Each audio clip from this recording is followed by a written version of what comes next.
So another round of opinions, another round of debates. The Red Stripe Premier League is back on the plate. The cliches are rampant, the platitudes are flying. We need to do this and we need to do that. We need the cow slim and we need the goat fat. Fix the stadia, fix the fields, market the football, sell the league. We're still hearing about franchise.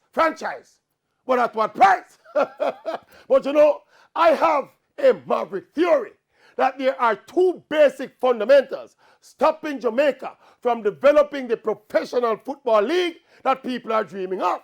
Now, first of all, we don't have a football culture in Jamaica. We are not convicted or committed to the sport or to any particular team. We have a wagonist culture. If a team winning, we full up the wagon. The team start lose, the wagon empty. Next thing, Jamaica is still a relatively small, poor country with a relatively weak economy. We have a football fan population with limited disposable income.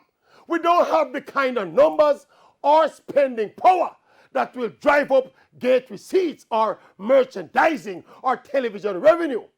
Issues like these can't change overnight. And until these factors change, with all our best intentions, the league will not improve significantly.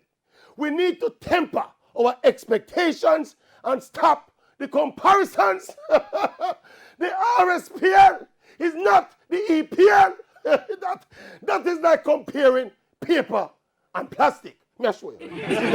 Paper and plastic. You see the difference? This is paper. See that? Paper and this is plastic.